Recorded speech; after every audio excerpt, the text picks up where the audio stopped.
नमस्कार दोस्तों, आज मैं बात करने वाला हूं बीएससी फर्स्ट ईयर में फिजिक्स के सेकंड पेपर इलेक्ट्रोमैग्नेटिज्म की वैद्युत चुंबकी मोस्ट क्वेश्चंस की। तो पिछले सारे जो एग्ज़ाम हैं, मुझे पता है आपके सारे के सारे एग्ज़ाम शानदार गए हैं, बहुत बढ़िया गए हैं, इसलिए आप ये वीडियो देख रहे हैं और नए से नए स्टूडेंट भी जुड़ रहे हैं।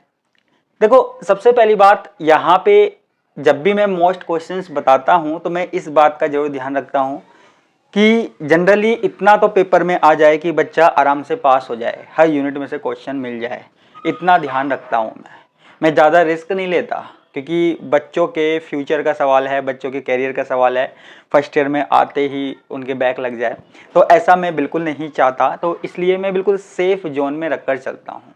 कोई बात नहीं, 2 टॉपिक एक्स्ट्रा पढ़ लेंगे, थोड़ा सा ज़्यादा पढ़ लेंगे, लेकिन कम से कम इतना तो पढ़ें कि हम सेफ होते हुए चलें। तो शायद यही कारण है कि क्वेश्चंस हमको मिल जाते हैं। तो आज भी हम उसी पैटर्न पे, मेरा जो क्वेश्चन बताने का पैटर्न है वो बिल्कुल सबसे अलग है, सबसे डिफरेंट है, क्योंकि मैं इसी चीज़ पर काम करता हूँ। और इस वीडियो में थोड़ा सा आने में टाइम लग गया है, क्योंकि मुझे बहुत ज़्यादा टाइम इसलिए लग गया क्योंकि यहाँ पर इलेक्ट्रोमैग्नेटिज्म में जो मैं उलझा, जो मैं फंसा, बहुत ज़्यादा प्रॉब्लम हो गई, लेकिन फिर भी मैंने इसको तैयार किया है अच्छे से कि आपका पेपर अच्छे से अच्छा जाए। तो स्टार्ट करते हैं। तो यहाँ पे सबसे पहले हम बात करते हैं 4th यूनिट की बात करते हैं।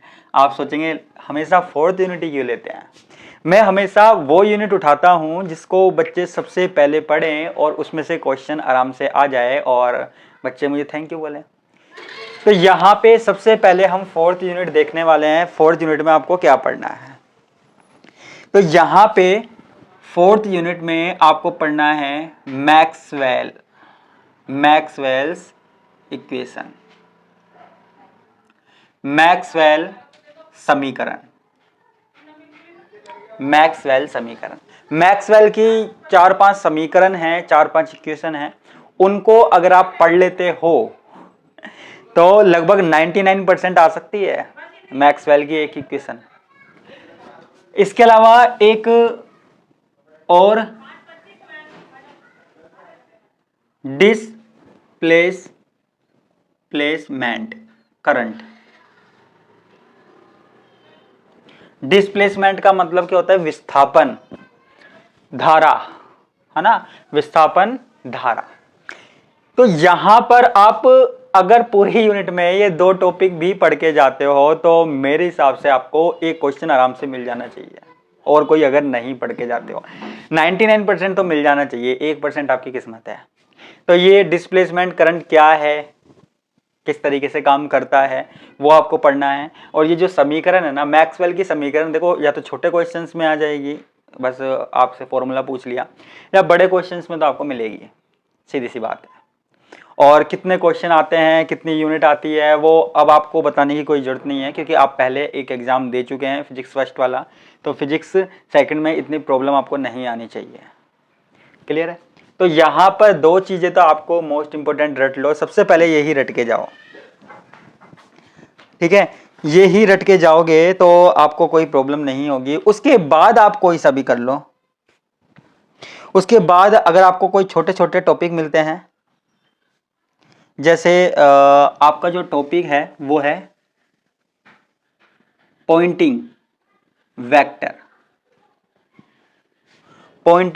वेक्टर, ये टॉपिक पढ़ लो। वैसे अथवा में आएंगे ये वाला क्वेश्चन जो है, ये सदिश के बारे में, सदिश का चैप्टर चल रहा है आपके पास, ठीक है? तो ये बिंदु का सदिश जो है ये वाला आप देखना, पॉइंटिंग वेक्टर। ज़्यादा क्या करोगे यार, टॉपिक तो मैं इसमें और भी बता दूं, इलेक्ट्रोमैग्नेटिक स्पेक्ट्रम में छोटी छोटी डेफिनेशन आती है, लेकिन एक काम करो, आप 3 टॉपिक पढ़ लो। एक टॉपिक तो मेरे हिसाब से मिल जाना चाहिए। तो छोड़ो यार, ज़्यादा क्या पढ़ो, 4th यूनिट है, सबसे लास्ट यूनिट है वैसे भी, तो आप सिर्फ ये 3 टॉपिक पढ़ लीजिए, ज़्यादा मेहनत मत कीजिए, ख़त्म करो इसको। क्या है यार, नहीं तो आप क्या होगे, सर कितना बताते हैं। 3 टॉपिक रट के निकाल लो। अब बात हम यहाँ पर करते हैं यूनिट नंबर फर्स्ट की करने वाले हैं, आ गए हम। और एक बात तो आपको पता ही है, आपको मेन फोकस करना है बड़े क्वेश्चंस पे करना है, क्योंकि आपने बड़े क्वेश्चंस के बारे में पढ़ लिया तो आपके जो छोटे छोटे 9-10 क्वेश्चंस आते हैं उनमें से भी आप 3-4 क्वेश्चंस निकाल सकते हो, लेकिन आपने छोटे क्वेश्चंस के पीछे पड़े रहे तो बड़े क्वेश्चंस ऐसे नहीं निकलेंगे। छोटे क्वेश्चंस के लिए आपको छोटी छोटी डेफिनेशन जो होती है, इसके अलावा वो जो छोटे छोटे से फॉर्मूले होते हैं किसी भी चीज़ का, वो आपको हल्का फुल्का देखना है, याद रखना है। अभी तो आपका एग्ज़ाम में टाइम है, तो एक दिन आप निकाल लेना। आपको 4 यूनिटों में से कम 1-1.5 घंटे के आसपास लगेगा छोटे छोटे फॉर्मूले में रटने में। 1 लाइनर जो क्वेश्चन होते हैं वो रटने में आपकी बुक के पीछे मिल जाएंगे, आपकी बुक में देखा होगा, या किसी के पास पुराने क्वेश्चंस पड़े हैं तो वो आप एक बार नज़र से देख जाना। ज़्यादा उसमें टाइम वेस्ट मत करना, टाइम वेस्ट करना है छोटे क्वेश्चन में। सही होने होंगे तो वो बड़े क्वेश्चन में से सही हो जाएंगे, सॉरी। तो यूनिट 4 की बात हो गई। अब हमारे पास है यूनिट नंबर 1 की बात है। यूनिट नंबर 1 कौन सा है? Vector field. ठीक है, वेक्टर फील्ड। अब यहां पे वेक्टर फील्ड में सबसे पहला जो क्वेश्चन है वो है सदिश क्षेत्र की घूर्णकता। सदिश क्षेत्र की घूर्णकता से आप क्या समझते हो? ये क्वेश्चन आप भी लगा लीजिए, हर 2-2 साल के डिफरेंस पे कई बार आया है, अलग अलग तरीके से पूछा गया है। सदिश क्षेत्र की घूर्णकता तो बिल्कुल पढ़ के जाना है। और यहाँ पे इसका डेरिवेशन भी आता है, तो इंग्लिश में इसको बोलते हैं curl of vector field. Curl of vector field, तो ये आपको पढ़ना है। ठीक है, ये क्वेश्चन मोस्ट है। इसके अलावा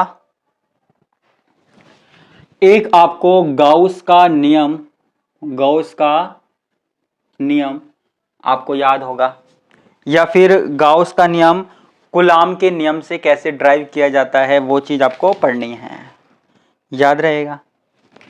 एक आपको ये कर्ल पढ़ लिया। एक आपको जो सदिश क्षेत्र है, मैं आपको बताता हूं, बिल्कुल मैंने यहाँ पे क्वेश्चंस की भरमार लगाई हुई है। एक आपके पास सदिश क्षेत्र का डाइवर्जन, सदिश क्षेत्र का डाइवर्जन,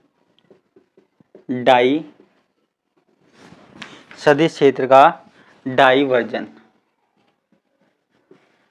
डाइवर्जेंस, इंग्लिश में भी ये बोलते हैं डाइवर्जन ऑफ कर्ल फील्ड। ये जो 2 क्वेश्चन है ना, ये वाले 2 क्वेश्चन इंपॉर्टेंट लगा लो, इसमें से क्वेश्चन आता है। थोड़ा सा सिलेबस भी आपका थोड़ा सा लेंथी है, क्या किया जाए। तो ये आपको सदिश क्षेत्र का डाइवर्जन पढ़ना है, और इसमें इसकी जो थ्योरम होती है, इसकी जो प्रमेय होती है, वो भी आप पढ़ लेना। थ्योरम आप पढ़ लेना यार, जरूर पढ़ लेना थ्योरम, इन दोनों की थ्योरम। इनमें से एक बड़ा क्वेश्चन तो बनेगा, या तो कर्ल में से या डाइवर्जेंस में से। इसमें से मोस्ट इंपोर्टेंट क्वेश्चंस बिल्कुल पूरी आने की संभावना है। ठीक है, इसके अलावा एक है अदिश क्षेत्र की प्रवणता। ये भी मोस्ट क्वेश्चन है, अदिश क्षेत्र की प्रवणता, अदिश क्षेत्र की प्रवणता। इसको हम बोलते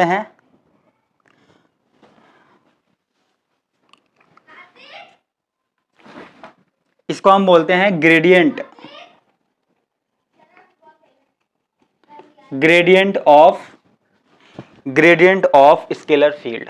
सदिश की बात कर रहे थे, अब यहां पर अदिश की भी बात करते हैं, स्केलर फील्ड। अब ये वाला क्वेश्चन भी अगर मुझसे इस यूनिट में, इस भाग में से कोई भी 3 मोस्ट क्वेश्चंस निकालने के लिए कहता, तो मैं 3 मोस्ट क्वेश्चंस जरूर निकालता, क्योंकि मुझे पता है इनमें से एक ना एक टॉपिक तो ये जरूर उठाएगा, हर बार का है ये। ठीक है, इसके अलावा एक आपको याद रखना है स्टोक की प्रमेय, स्टोक की थ्योरम, स्टोक की थ्योरम। आप कहते हो कि मैं हिंदी में नहीं बताता, आप कहते हो मैं इंग्लिश में नहीं बताता। यार जैसा माइंड में आ जाता है वैसा मैं बता देता हूँ। थोड़ा सा यार हिंदी को इंग्लिश में कन्वर्ट करके देख लो, आपके पास बहुत सारे साधन हैं। इंग्लिश को हिंदी में कन्वर्ट करके देख लो। कोशिश मेरी यही रहती है कि दोनों में, लेकिन टाइम ज़्यादा लग जाता है, मुझे पता है वीडियो ज़्यादा लंबी हो जाती है, तो मैं कोशिश करता हूँ जल्दी से जल्दी बता दूँ। तो स्टोक की थ्योरम है, ये आप पढ़ लीजिएगा, फटाफट बताते हैं, हम काम करते हैं। ये आपके पास पहला जो भाग है ना, इस पहले भाग में से क्वेश्चन आपको मिलने की पूरी पॉसिबिलिटी है, और न्यूमेरिकल भी आएगा, तो इन्हीं में से आएगा। इसके अलावा और तो कहाँ से आएगा यार, और तो कहाँ से आएगा। इसके बाद आप कहोगे कि और क्वेश्चन बताइए इस यूनिट में से। इस यूनिट में से और छोटे छोटे क्वेश्चन हैं, जैसे इसके दूसरे भाग में एक तो विद्युत द्विध्रुव dipole moment, electric dipole moment, dipole के बारे में है। ये वाली जो यूनिट है वो डाइपोल के आसपास घूमती है, डाइपोल द्विध्रुव, द्विध्रुव आघूर्ण के बारे में। तो ये आपको मैं बताता हूँ विद्युत द्विध्रुव क्या है, द्विध्रुव आघूर्ण क्या है। ये आपके पास छोटे छोटे क्वेश्चंस में आपसे पूछा जाएगा, आपसे फॉर्मूला पूछ लिया जाएगा विद्युत द्विध्रुव, द्विध्रुव आघूर्ण का, छोटी छोटी सी चीज है वो आपसे पूछ ली जाएगी। ठीक है। इसी तरीके से मान लीजिए कई न्यूमेरिकल्स आते हैं। एक न्यूमेरिकल आया हुआ है कई बार कि जो विद्युत क्षेत्र के लिए व्यंजक उत्पन्न कीजिए। जैसे कोई भी आपको कंडीशन दे दी और वहां पे आपको बोल दिया कि यहां पे ड्राइव करो। क्लियर है। ऐसे ही एक क्वेश्चन है कि हमारे पास एक गोला है, ठीक है, एक समान गोला है, ये गोला है। इस गोले की, ये पूरा गोला है, इस गोले की एनर्जी ज्ञात करनी है, ऊर्जा ज्ञात करनी है। और एनर्जी ज्ञात करके यहां पर क्या ज्ञात करना है, इलेक्ट्रॉन की त्रिज्या ज्ञात करनी है।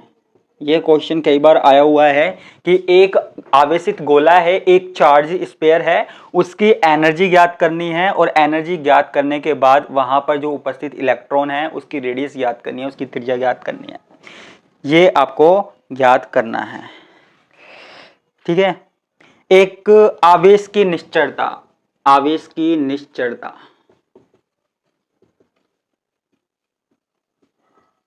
निश्चलता, ये क्वेश्चन भी आपको देख लेना, ये आया हुआ है एग्जाम में।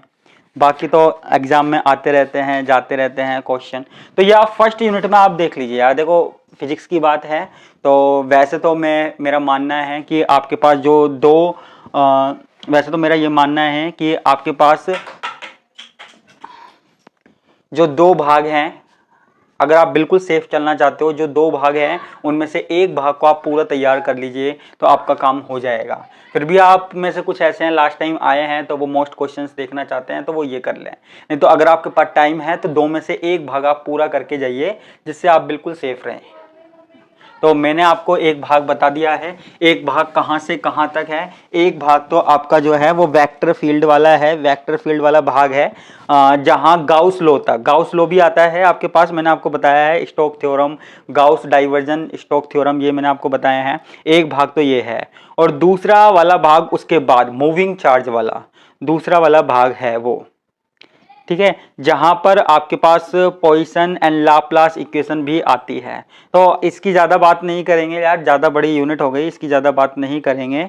अब हम चलते हैं अगली यूनिट पर, यानी कि 2 यूनिट हमारे पास कंप्लीट हो चुकी है, 2 यूनिट का काम हो चुका है। अब हम बात करते हैं अगली यूनिट पर, यानी कि यूनिट 4 हो गई, यूनिट 1 हो गई। अब यूनिट नंबर 2 की बात हम यहाँ पे करने वाले हैं। 2 की बात करते हैं, ज़्यादा टाइम नहीं लेंगे, आपके पास इतना टाइम नहीं होता। तो यूनिट नंबर 2 पे आते हैं हम। यूनिट नंबर 2 भी कम नहीं है, शानदार है। ठीक है। एक है परमाण्विक ध्रुवणता, परमाण्विक ध्रुवणता। वैसे एक बात मैं आपको बता दूं, ये जो यूनिट नंबर आपके पास है 2 है, कई यूनिवर्सिटी में यूनिट नंबर 3 है। पहले आपके भी यूनिट नंबर 3 थी ये, लेकिन अब यूनिट नंबर 2 है। जो आपका 2023 का सिलेबस है, एटॉमिक पोलराइजेबिलिटी, एटॉमिक पोलराइजेबिलिटी पूरा क्या लिखना, तो ये आपको ज्ञात करनी है। तो ये हाइड्रोजन एटम के लिए आपको ज्ञात करनी है परमाण्विक ध्रुवणता। और ये यूनिट का कुछ भाग या कुछ ऐसा भाग आपके पास 3rd ईयर में आएगा, 3rd ईयर में आएगा, लेकिन केमिस्ट्री में आएगा, ध्यान रखना, फिजिक्स में नहीं आएगा। इसके अलावा ये यूनिट आपके लिए वरदान साबित हो सकती है, क्योंकि इस यूनिट में थ्योरी भरी हुई है।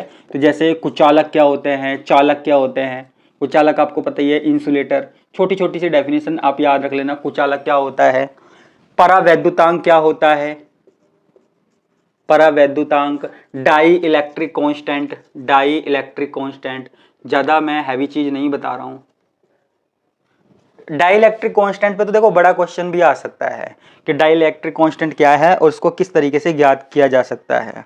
इस पे न्यूमेरिकल आपको देखना है, न्यूमेरिकल आपके पास जो आए हुए हैं। अब मैं तो कौन कौन से न्यूमेरिकल बताऊं यार, लेकिन डाइलेक्ट्रिक कांस्टेंट पर आया हुआ है, ठीक है। और ये क्वेश्चन जो है ना व्यंजक उत्पन्न करना, ये जो व्यंजक उत्पन्न करने वाले क्वेश्चन है ना ये आते हैं इसमें। तो विद्युत किस किस के लिए आ सकते हैं, ये विद्युत तीव्रता, विद्युत क्षेत्र के लिए आ सकते हैं, व्यंजक उत्पन्न करने वाले क्वेश्चन हैं। बहुत सारे क्वेश्चन है यार, मैं क्या क्या बताऊं। तो ज्यादा तो आपको यही ज्ञात करना है, परमाणुीय ध्रुवणता और इंसुलेटर और ये ध्रुवन। ओनली ध्रुवन भी क्या होता है, पोलराइजेशन क्या है, कोई मॉलिक्यूल को रखो एक तरफ प्लस चला गया है एक तरफ माइनस चला गया है तो उसको ही हम ध्रुवन बोलते हैं, पोलराइजेशन बोलते हैं। क्लियर है। तो और ये जो विद्युत क्षेत्र, विद्युत ये है परावैद्युतांक है, डाइलेक्ट्रिक कांस्टेंट है, इसको ज्ञात करना बार बार आएगा। और एक क्वेश्चन और, क्लोसियस मोसेटी, ये तो मैं भूल ही गया था। क्लोसियस मोसोटी, क्लोसियस मोसोटी इक्वेशन क्या है, ये देखो मैंने केमिस्ट्री में कई बार पढ़ाई है, बिल्कुल सिंपल सी इक्वेशन है, ज्यादा इसमें मेहनत करने की जरूरत नहीं है।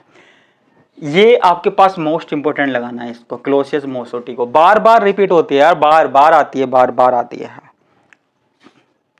ठीक है। और ये गाउस का नियम जो है ना, गाउस का नियम तो आप यहाँ पे भी पीछा मत छोड़ो, गाउस का नियम तो यहाँ पे आता है। गाउस का नियम आप कुछ भी कर लो, गाउस का नियम एक ना एक में तो आएगा, या तो आपके पास फर्स्ट यूनिट में आएगा या फिर आपके पास ये इसमें आएगा, गाउस का नियम, इसको तो आप छोड़ो ही मत। गाउस का नियम, ठीक है। और ये छोटी छोटी सी डेफिनेशन वैसे आपके लिए वरदान साबित हो सकती है, ये यूनिट ध्यान रखना अगर आप इसको पढ़ते हो तो। क्लोसियस मोसेटी इक्वेशन और ये गाउस का नियम किस किस में, ये डाइलेक्ट्रिक मीडियम में, परावैद्युतांक के अंदर भी आता है ये। और तो क्या बताऊं, जो मैंने ये छोटी छोटी सी डेफिनेशन बताई है ना, ये परमाणविक ध्रुवणता, कुचालक, परावैद्युतांक, पोलराइजेशन, ध्रुवन, ये छोटे छोटे से टॉपिक, इसमें से छोटे छोटे क्वेश्चन भी मिलते हैं। क्लोसियस मोसेटी का समीकरण तो आपको जरूर याद रखना है। क्लियर है। तो ये हमारे पास यूनिट नंबर कौन सी हुई, ये यूनिट नंबर सेकंड हुई। तो 3 यूनिट हो चुकी है हमारे पास। अगली यूनिट की बात करने वाले हैं। देखो बड़े क्वेश्चन छोटे क्वेश्चन साथ लेकर चल रहे हैं हम। इसके बाद यूनिट नंबर जो है लास्ट, जो यूनिट नंबर 3 है आपके लिए, आपकी यूनिवर्सिटी वालों के लिए। एक बात और मैं बता दूं, कई और यूनिवर्सिटी वाले भी यहाँ पर वीडियो देख रहे होंगे, तो मैं आपको बता दूं कि सारी यूनिवर्सिटियों में डिफरेंस है। जब से राजस्थान यूनिवर्सिटी से बाकी की यूनिवर्सिटी अलग हुई है तो उनके सिलेबस में डिफरेंस आ गया है। तो सभी यूनिवर्सिटियों पे मैं काम कर रहा हूँ, आप जिस भी यूनिवर्सिटी के लिए वीडियो चाहते हैं सबके लिए बना रहा हूँ, सबके लिए मेहनत कर रहा हूँ, चाहे फिर वो ब्रज यूनिवर्सिटी हो, भर्तृहरि यूनिवर्सिटी हो, शेखावटी हो, गंगा सिंह यूनिवर्सिटी हो, कोटा यूनिवर्सिटी हो, सबके लिए अलग अलग मेहनत कर रहा हूँ, दिन भर यही काम है मेरा। तो सबका सिलेबस अलग अलग है, तो कहीं पर ये यूनिट 3 है तो कहीं पर ये यूनिट 4 है, इस बात का आप ध्यान रखना। क्लियर है। तो अब लास्ट यूनिट की बात करते हैं। तो लास्ट यूनिट भी गजब है यार, थियोरेटिकल यूनिट गजब है। इसमें छोटे छोटे क्वेश्चन हैं, जैसे एम्पियर का नियम, एम्पियर का सर्किट लॉ, एम्पियर का नियम, एम्पियर का परिपथीय नियम, ये सबसे पहला छोटे क्वेश्चंस में बहुत मिल जाएगा। सिर्फ इसका फॉर्मूला लिखने का, सिर्फ इसका फॉर्मूला लिखने का जो नंबर है, फॉर्मूला भी आपको पता है, बस ये ऐसे लिख दो आप, BDL इज इक्वल टू और यहाँ पे μ0, ऐसे छोटे क्वेश्चन में। एम्पियर का परिपथ नियम क्या है, बस ये ऐसे लिखो और हो गया काम हमारा। ऐसे छोटे छोटे क्वेश्चन आते हैं, यही छोटी छोटी चीजें याद करने के लिए तो मैं आपको बोल रहा हूँ। क्लियर है, लेकिन आप समझते ही नहीं हो। एक यहाँ पे बायो सावर्ट नियम, बायो सावर्ट नियम आपने 12th में भी पढ़ा होगा, बायो सावर्ट नियम, ये आप पढ़ना, बायो सावर्ट लॉ, ठीक है। इसके अलावा छोटी छोटी चीजें जो आपको देखनी है, जैसे क्यूरी का नियम, इस यूनिट को आप ध्यान से देखना क्योंकि इसमें से छोटे छोटे क्वेश्चंस भी बहुत बन रहे हैं, हर लाइन में क्वेश्चन बन रहे हैं। क्यूरीज लॉ, क्यूरी का नियम क्या है, बायो सावर्ट का नियम क्या है, एम्पियर का नियम क्या है, ये आपको पढ़ना है। इसके अलावा छोटी छोटी डेफिनेशन एक एक लाइन की है, इसलिए मैं बता रहा हूँ इतने। चुंबकीय फ्लक्स क्या होता है, चुंबकीय फ्लक्स क्या होता है वो आपको मैं बता रहा हूँ। कोई सी भी बुक उठा के देख लेना, आपको ज़्यादा मेहनत करने की जरूरत नहीं है। न्यूमेरिकल्स आएंगे यार, अब न्यूमेरिकल्स में तो देखो कुछ कर नहीं सकते। बोर मैग्नेटोन, बोर मैग्नेटोन क्या है? बोर मैग्नेटोन, ये बोर मैग्नेटोन आप पढ़ लीजिए, ठीक है। इसके अलावा कई छोटे छोटे क्वेश्चन जैसे चुंबकीय क्षेत्र क्या है, इसकी परिभाषा लिखिए। चुंबकीय प्रवृत्ति क्या होती है? चुंबकीय प्रवृत्ति, इतने इसलिए बता रहा हूं क्योंकि यहां पर ज्यादा इसमें मेहनत करने की जरूरत नहीं है। इसको हम बोलते हैं मैग्नेटिक ससेप्टिबिलिटी। और चुंबकीय पारगम्यता, इनके बीच में रिलेशनशिप पूछ सकता है, इनके बीच में चुंबकीय प्रवृत्ति और पारगम्यता अलग अलग भी पूछ सकता है, इनके बीच में रिलेशनशिप भी पूछ सकता है। छोटे छोटे क्वेश्चन हैं। इसके अलावा जायरोमैग्नेटिक, जायरोमैग्नेटिक क्या है? कक्षीय जायरोमैग्नेटिक, ऑर्बिटल जायरोमैग्नेटिक क्या है, ये थोड़ा सा आप देख लेना। मोस्ट ठीक है, तो ये हमारे पास मोस्ट क्वेश्चंस हुए। अब देखो सीधी सी बात, जिसको पास होना है, तो मैंने आपको बताया था कि जो आपके पास ये जो पेपर है बिल्कुल सिंपल है, आप जितने नंबर खींच सकते हो उतने नंबर आप खींचिए। सबसे पहली बात, 4th यूनिट में आप सिर्फ मैक्सवेल की समीकरण पढ़ जाओ, डिस्प्लेसमेंट पढ़ जाओ, आपका काम हो जाएगा। आधे से ज्यादा काम मेरे हिसाब से हो जाना चाहिए। उसके बाद ये यूनिट है, दो लाइन की डेफिनेशन है यार। चुंबकीय प्रवृत्ति क्या है, चुंबकीय पारगम्यता क्या है, एम्पियर का नियम क्या है मैंने बताया, बायो सावर्ट का नियम क्या है, क्यूरी का नियम क्या है। सिंपल सिंपल सी चीजें आप रट के चले जाओ यार। आपके पास ये जो मैंने क्वेश्चन बताए हैं, आप इसको कम से कम ये लगा लीजिए 10 से 12 घंटे में आप तैयार कर सकते हो। मैं ज्यादा बता रहा हूं, इससे कम टाइम में भी आप कर सकते हो। उसके बाद आपके पास टाइम बचता है तो छोटे छोटे क्वेश्चंस अगर आप निकाल सकते हो, और भी वैसे तो छोटे क्वेश्चंस इसमें आ गए, इस यूनिट में से सबसे ज्यादा छोटे क्वेश्चंस निकल के आ रहे हैं। क्वेश्चन ऐसे ही आते हैं छोटे, आपने पिछले पेपर में भी देखा होगा, कहीं से भी क्वेश्चन बन के आ सकता है। एम्पियर का नियम, बस नियम लिखने के नंबर, एम्पियर का नियम। चुंबकीय प्रवृत्ति, चुंबकीय पारगम्यता में क्या संबंध है, बस ये संबंध लिखने का 1 नंबर मिल गया। ऐसे क्वेश्चंस आएंगे, तो इन पे आप ध्यान दीजिएगा और पेपर के लिए बेस्ट ऑफ लक। और मैं चाहता हूं ज़्यादा से ज़्यादा आप इस वीडियो को शेयर करो, जिससे मैं आगे और भी ऐसी वीडियोज़ लेकर आऊँगा। जिन्होंने अभी तक नहीं पढ़ा उनके लिए बहुत ज़्यादा फायदेमंद है। और लास्ट बात मैं बोलूँगा जाते जाते कि मेरा जो टेलीग्राम चैनल है उसको ज़रूर ज्वाइन कीजिएगा, आगे जाके आपको बहुत फ़ायदा होने वाला है। और यूट्यूब चैनल तो आपने सब्सक्राइब किया ही होगा, कर लिया होगा, नहीं तो कर लीजिए। और अपने फ्रेंड्स को जरूर शेयर कीजिएगा यार। वीडियो बनाने का मज़ा तभी आता है जब ज़्यादा से ज़्यादा व्यू आते हैं। तो इसी के साथ मैं आपसे विदा लेता हूँ, धन्यवाद।